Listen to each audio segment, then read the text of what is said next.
Perdre un être cher est bouleversant à tout âge. Mais comment un adolescent vit-il ce moment de rupture? Comment exprime-t-il sa douleur? Et surtout, comment, en tant que parent, peut-on l'accompagner au mieux sans être maladroit ou intrusif? Parentalité et adolescence. Bonjour et bienvenue sur Parentalité et Adolescence, le podcast qui vous donne des outils et des clés dont vous avez besoin grâce à des interviews d'experts sur divers sujets autour de l'adolescence. L'adolescence n'est pas obligée d'être synonyme de chaos, alors soyez joie, il y a des solutions.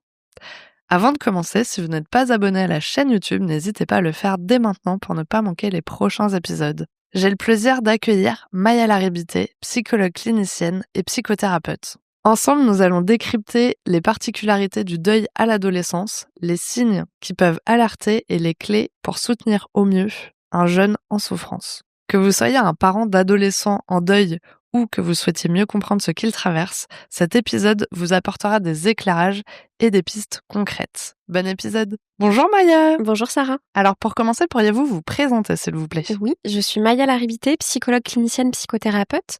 J'accompagne des adolescents et leurs familles depuis le début de mon exercice professionnel. Et aujourd'hui, je travaille exclusivement en libéral, donc près de Bordeaux, au centre Caméa. Et je suis spécialisée en thérapie familiale systémique et également dans la prise en charge des psychotraumatismes. Ok, très bien, merci pour cette présentation. Alors on va se lancer direct dans le vif du sujet. Comment le deuil se manifeste-t-il chez les adolescents et en quoi il est différent du deuil chez l'adulte? Ok, alors pour répondre à cette question, déjà je vais commencer par vous expliquer un petit peu ce que c'est le deuil de manière générale. Donc ce qu'il faut savoir, c'est qu'en français on a une petite particularité. Deuil, c'est à la fois l'événement, donc le décès de la personne, et à la fois le processus qui va être consécutif à cet événement. C'est pas le cas dans toutes les langues. Et aujourd'hui, deuil, c'est quand même un mot qui est utilisé de façon assez vulgarisée pour parler de toutes les transitions, toutes les pertes qu'on peut avoir dans la vie. Je sais pas, on peut faire le deuil des cheveux longs ou ce genre de choses. On en parle quand même assez couramment. Donc ici, moi, je vais vraiment vous parler du processus de deuil qui suit donc le décès d'une personne. Le deuil, c'est vraiment particulier parce que c'est quelque chose qu'on va tous traverser au moins une fois dans une vie et en même temps chaque deuil est singulier, c'est-à-dire que même si une personne vit plusieurs deuils dans sa vie, elle pourra les vivre de manière différente. Pour vous présenter un petit peu le deuil, je vais utiliser donc un modèle qui est celui de Kübler-Ross, c'est le plus connu, celui dont on entend toujours parler en 5 étapes. Donc le deuil, c'est un processus adaptatif, donc le fait de s'adapter à une nouvelle information et de l'intégrer petit à petit dans son système. Selon Kübler-Ross, du coup, il y aurait 5 étapes, donc on connaît généralement, on en a entendu parler, ça serait le déni, la colère, la négociation, la dépression et l'acceptation. Donc on en parle très souvent comme ça, c'est assez vulgarisé. Pour autant, il y a quelques petites choses à préciser sur ce modèle, c'est que en fait, Kübler-Ross a parlé d'étapes, c'est assez critiqué aujourd'hui parce qu'en fait, on fait pas tous ces étapes une par une, la 1, la 2, la 3, la 4, la 5. En fait, ce sont plutôt des points de repère qui peuvent arriver, qu'on peut tous traverser, mais qui peuvent arriver parfois simultanément, parfois pas forcément dans cet ordre-là. Et puis parfois, il y a aussi des étapes qui ne sont pas traversées du tout. C'est pour ça qu'on parle vraiment d'un processus singulier qui doit être accompagné et observé chez chaque personne parce qu'il peut vraiment se passer de manière différente. Quoi vous dire d'autre sur le deuil? Je crois que le deuil, c'est pas qu'un processus, c'est pas que des étapes non plus, c'est aussi toute la manière dont on va arriver à intégrer l'information et à se réinventer en quelque sorte avec la perte de la personne et la perte de la relation. C'est vraiment au niveau identitaire, ça peut vraiment avoir un impact important en fonction de la personne qui est décédée et des circonstances. Ouais. Donc ça, c'était pour le deuil de manière générale, on peut tous un peu traverser ça. Au niveau de l'adolescence, ce qui est particulier, c'est l'adolescence en soi, parce que c'est déjà une période de deuil, en fait, métaphorique. C'est une période de changement, c'est une période où il y a des changements au niveau corporel, au niveau hormonal, au niveau identitaire. Et donc déjà, en fait, on est en train de perdre des choses et d'en découvrir d'autres. Du coup, il peut vraiment y avoir un effet miroir entre le deuil réel et le deuil métaphorique qui peut rendre ça un petit peu plus complexe. Ce qui est important aussi, c'est que donc l'adolescence, c'est une période identitaire où en fait on se découvre et on va un peu commencer à affirmer qui on est de manière un peu plus précise. Et donc en fait, un deuil dans cette période-là, ça peut vraiment avoir un impact sur la vision qu'on a de soi-même ou la vision du monde aussi. Notamment les adolescents, ça peut être tout ce qui est sensibilité à l'injustice, parce que la mort, oui, c'est pas juste. Bah oui. Et du coup, ça peut vraiment avoir un impact pour eux dans leur manière de percevoir les choses et de se construire. Et enfin, du coup, ça doit vraiment être un enjeu. Enfin, je trouve que c'est très important de se centrer sur ça quand ça arrive, de pouvoir vraiment observer quels sont les comportements et les symptômes éventuels. Et après, ce qui me semble important de dire aussi à l'adolescence, c'est que c'est une période où du coup, l'ado a déjà conscience de ce que c'est la mort. Ça arrive aux alentours de 6 ans en général. Oui, c'est vrai qu'on entend beaucoup parler les enfants au moment d'aller se coucher. Un coup, c'est les grandes conversations sur la mort. On se dit, mais qu'est-ce qui se passe, quoi? Bah oui, mais en même temps, on se la pose tous la question. Qu'est-ce qui se passe? Et en fait, on n'a pas forcément de réponse. Enfin, ça va dépendre de notre culture, de notre système de croyance. Mais du coup, ça reste une grande question. Et du coup, à l'adolescence, comme il y a cette conscience-là de ce que c'est, mais aussi des émotions que peuvent vivre les autres, parce que justement, un enfant de 6 ans, dire à quelqu'un il va au ciel ou il est mort ou on le verra plus, il a pas forcément l'impact de ce que ça peut créer en termes d'émotions pour l'autre. Et du coup, ce qui est assez important aussi chez les ados, c'est d'être vigilant à l'inhibition qu'ils peuvent avoir de leurs émotions, notamment quand c'est un deuil familial. Le fait de voir souffrir ses parents, ça peut amener à ne pas en parler. Donc ça, c'est très important dans le quotidien à observer. D'accord. Je veux que vous parlez justement de l'observation. Quels sont les signes qui montrent qu'un adolescent vit un deuil difficile? Parce que, bon, déjà, il y a quand même le côté, effectivement, on sait qu'il y a une perte, donc forcément que le jeune va être mal. Mais si enfin, comment on peut doser, en fait, on peut savoir ce qui est de la normalité et ce qui est vraiment trop compliqué? Bon, alors un deuil, c'est jamais très agréable, hein. Donc en effet, il y a une période naturelle où on va passer par des émotions et des phases d'émotions intenses. Ce qui va alerter déjà, c'est la durée et l'intensité. Alors en moyenne, selon les études, la durée d'un deuil, ça serait entre 6 et 24 mois. La moyenne pour les enfants et le moment où on va établir que c'est un trouble, selon les classifications internationales, ça serait au-delà de 6 mois. Moi, je trouve que c'est un peu court, hein, mais bon, il y a quand même une durée à observer. Et l'intensité aussi émotionnelle, si ça décroît pas du tout, il faut se questionner, toujours en resituant dans la culture et aussi en fonction de qui est la personne qui est décédée et de quel est l'impact dans la vie du jeune. Et du coup, on va pouvoir distinguer ce qui est du deuil compliqué, donc un deuil qui dure plus longtemps, qui s'écarte un petit peu de la norme, et ce qui est du trouble réellement. Dans les deux cas, il faut s'en préoccuper et prendre en charge. Mais du coup, dans tout ce qui est trouble, on va avoir en effet, donc on a le deuil persistant, ça s'appelle, qui a fait son entrée dans les classifications internationales en 2022.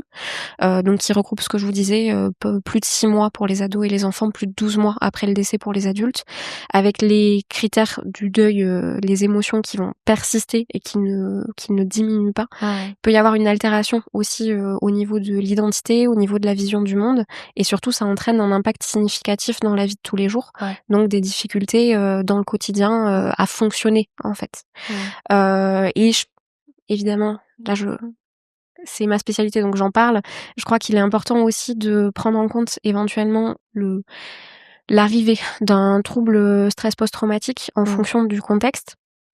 Si l'ado a été témoin du décès ou de circonstances de vie difficiles en fin de vie, mais également le fait d'apprendre un deuil qui est un décès qui est arrivé de manière brutale peut déclencher un trouble stress post-traumatique chez quelqu'un.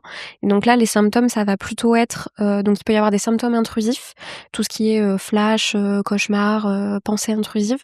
Il va y avoir des symptômes d'évitement. Essayer d'éviter tout ce qui va nous rappeler l'événement, les personnes, les lieux, les pensées. Il va y avoir une altération des cognitions et de l'humeur et une modification de l'état d'éveil et de la réactivité. Donc ça, c'est des symptômes de troubles stress post-traumatique, c'est très important de les prendre en compte. Et donc chez les ados, ça peut se manifester par une tristesse accrue qui ne diminue pas, qui dure longtemps, de l'agressivité, un repli sur soi important, pareil, qui ne varie pas, qui dure dans le temps. Il peut y avoir aussi parfois des idées noires, une culpabilité envahissante, et également tout ce qui va être conduite à risque, donc avec soit des consommations de toxiques, soit, je sais pas, rouler en scooter sans casque par exemple, c'est une conduite à risque, tout en prenant en compte que ça tranche avec ce qui se passait avant. C'est-à-dire que s'il y avait déjà des consommations de toxiques, c'est pas nécessairement le deuil qui pose souci. D'accord. Voilà. Et du coup, comment un parent peut soutenir son ado en deuil sans être trop intrusif? C'est une bonne question parce que c'est pas facile de voir son enfant souffrir et je crois qu'on aimerait pouvoir intervenir et leur éviter ça. Sauf que justement, le fait de traverser ces étapes, c'est ça qui aide à créer de la ressource pour plus tard pouvoir recommencer, enfin revivre ça de manière un petit peu moins difficile peut-être. Du coup, qu'est-ce que je donnerais comme conseil aux parents? Déjà ouvrir un espace de parole en fonction des besoins de l'ado. C'est-à-dire, si tu as besoin, on peut en parler. C'est pas on en parle maintenant, si c'est pas sa temporalité. C'est si tu as besoin, on peut en parler. Je suis disponible pour ça et je suis accessible, tu sais comment faire pour m'en parler. Il va y avoir aussi dans l'espace de parole la nécessité d'être vraiment dans l'écoute. C'est pas facile, on n'a pas forcément trop l'habitude. C'est-à-dire, une écoute, non jugeante, bienveillante, juste de l'accueil en fait de la parole de l'autre, de l'acceptation et sans être dans une posture de conseil à tout prix. Parce que ça, c'est pas toujours aidant en fait, à ce moment-là. De pas donner une solution, un conseil qui était pas forcément demandé. Exactement. Donc ça, c'est important. Il va y avoir aussi, en tant que parent, le fait de maintenir un cadre contenant, sécurisant, qui continue. En fait, la vie, elle continue, même si le deuil, c'est difficile. Donc il faut qu'il continue y avoir des repères. Ça peut être, je sais pas, on mange toujours à la même heure, on se retrouve toujours le vendredi soir pour faire une soirée film. Il faut qu'il y ait des choses comme ça qui fassent repère pour l'ado. Évidemment, on peut assouplir un peu, hein. C'est-à-dire que si, je sais pas, la personne qui est décédée, c'était sa copine de danse, s'il y a pas danse pendant quelque temps, c'est OK. Enfin, faut prendre en compte le contexte. Et du coup, si le parent lui-même, parce que si par exemple, je sais pas, hein, c'est dans une famille, c'est le père qui décède, du coup la mère va pas être bien non plus. Du coup, comment c'est géré finalement le contexte familial? Parce que finalement la mère n'est pas bien, l'ado n'est pas bien non plus, en plus c'est sa mère qui est pas bien, mais on a quand même peut-être envie quand même de faire en sorte qu'ils se sentent bien. Enfin, comment ça peut être géré finalement?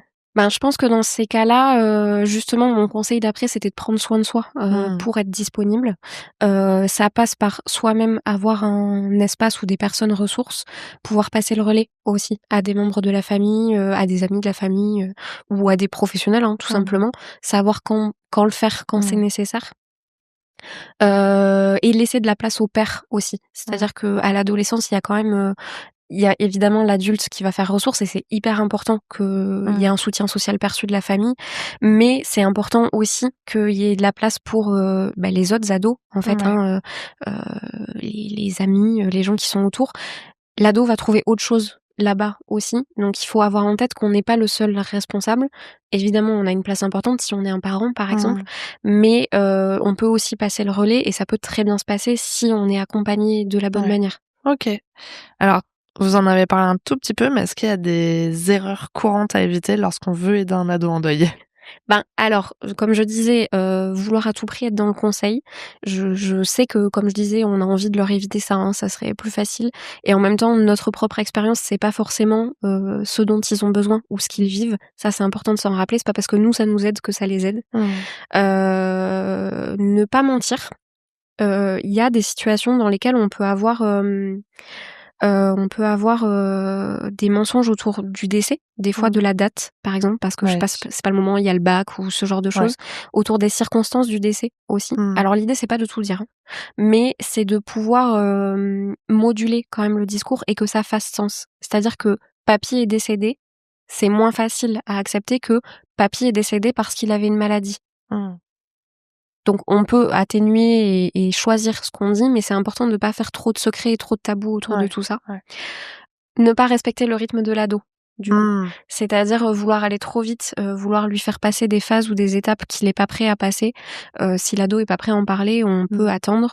Mais de la même manière que, par exemple, c'est une vraie question, est-ce que on amène l'ado au rite funéraire ou pas?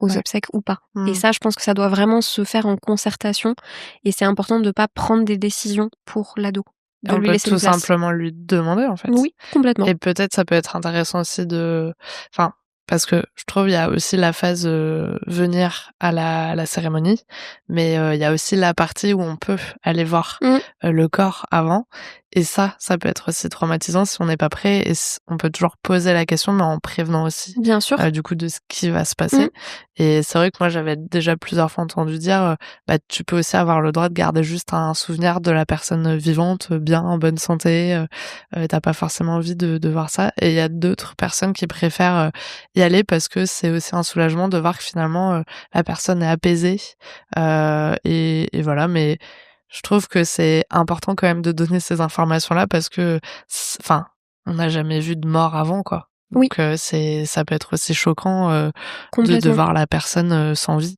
Donc c'est aussi, je pense, voilà, de garder, cette conversation ouverte, mais en donnant quand même les informations utiles, quoi.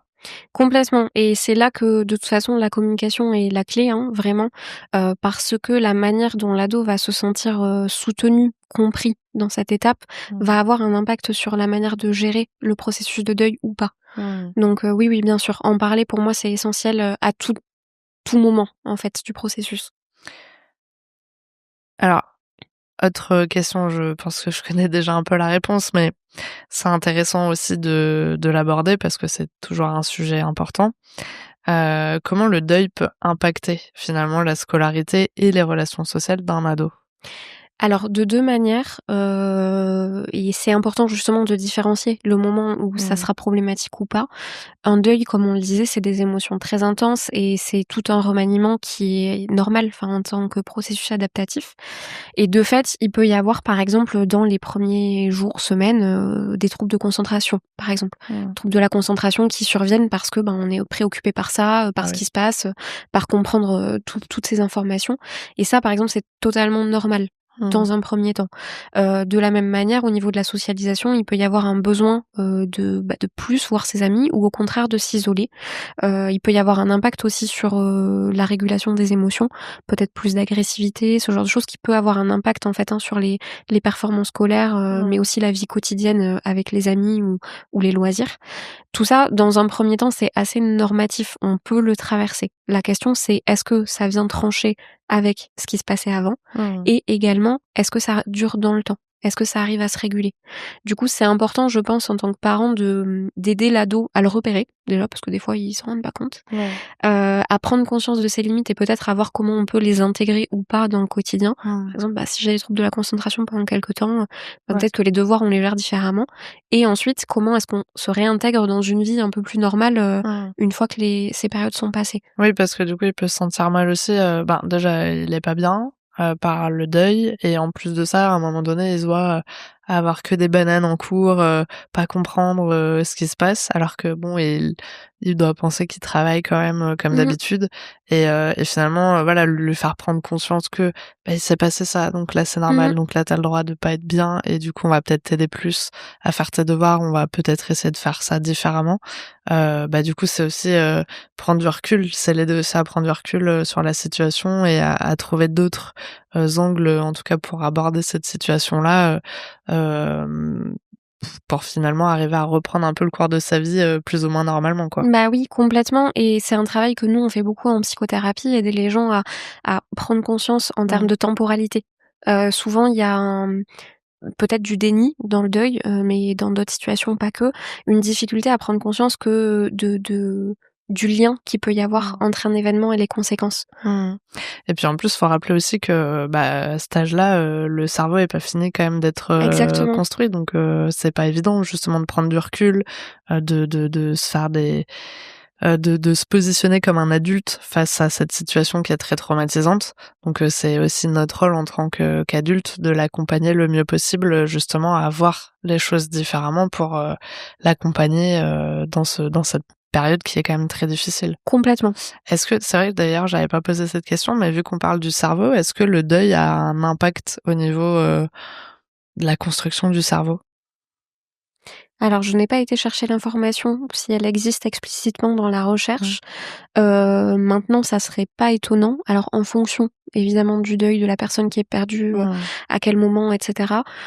Parce qu'on sait, en tout cas, qu'au niveau psychotraumatique, il peut y avoir un impact, notamment aussi, en fonction de la répétition, de est-ce que c'était déjà arrivé, comment ça avait été géré.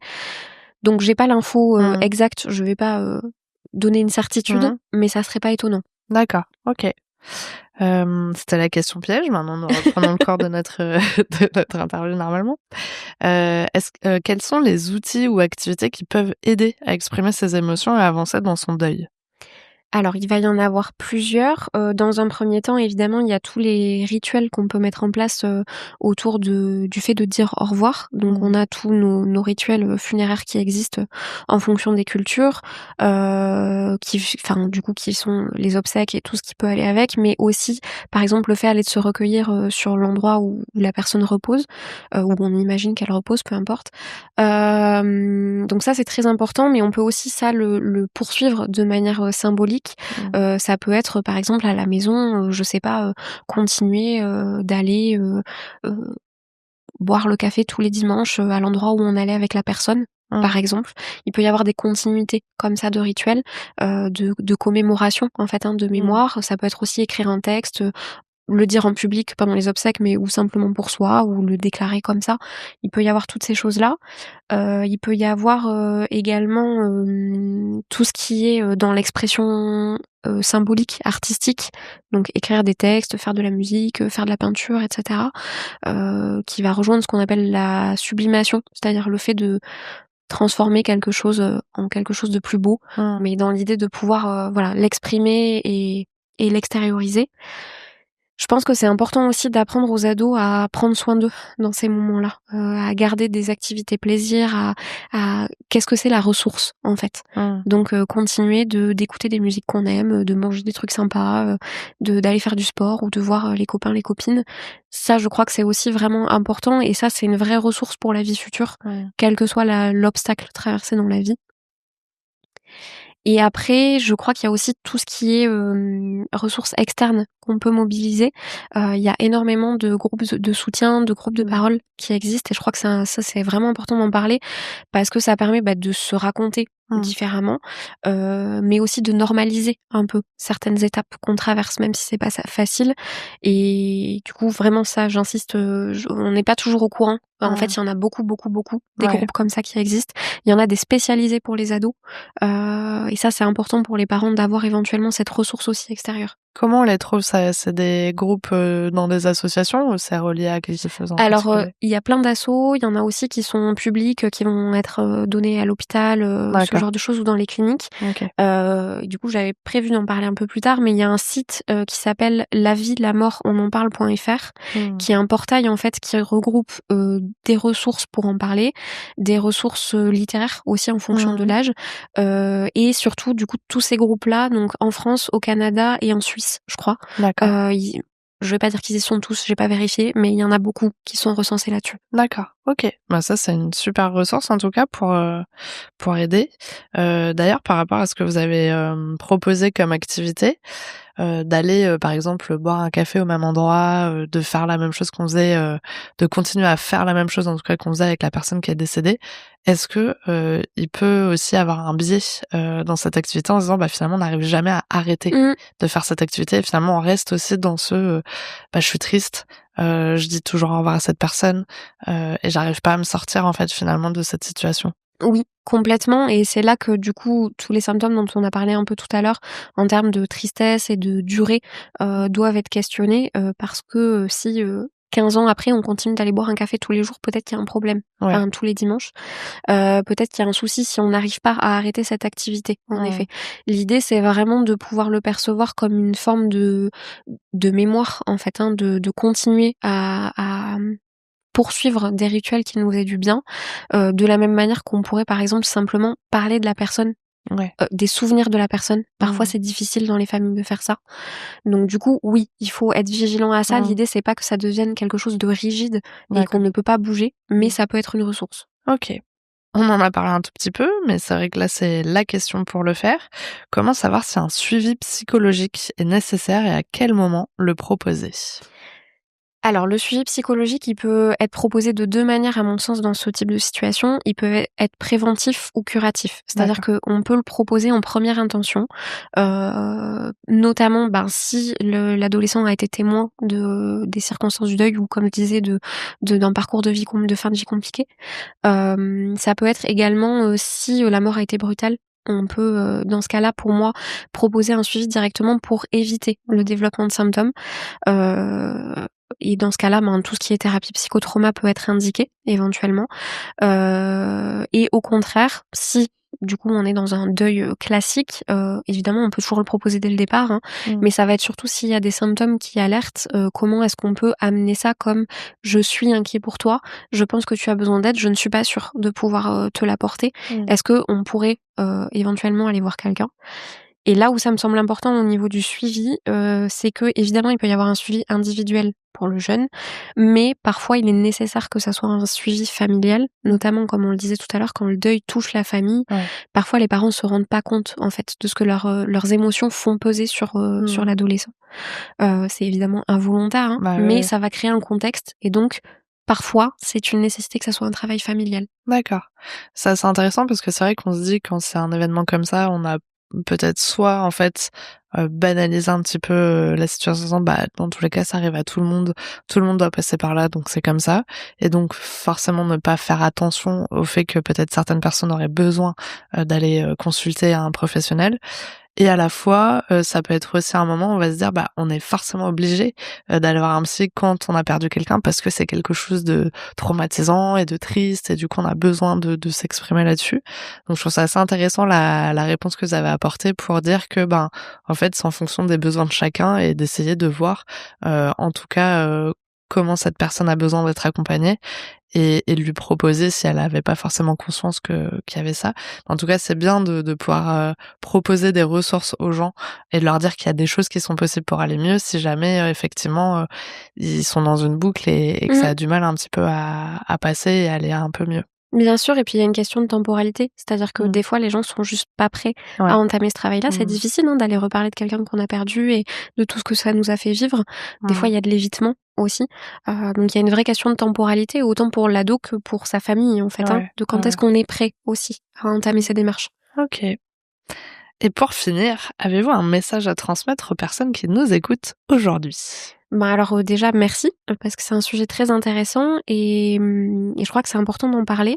Et justement, je voulais conclure donc sur ce petit site-là que j'ai déjà nommé La vie, la mort, on en parle, parce que, en faisant un peu de recherche là-dessus pour justement avoir des éléments plus précis à apporter, je me questionnais sur la nécessité de parler de ça avant que ça arrive.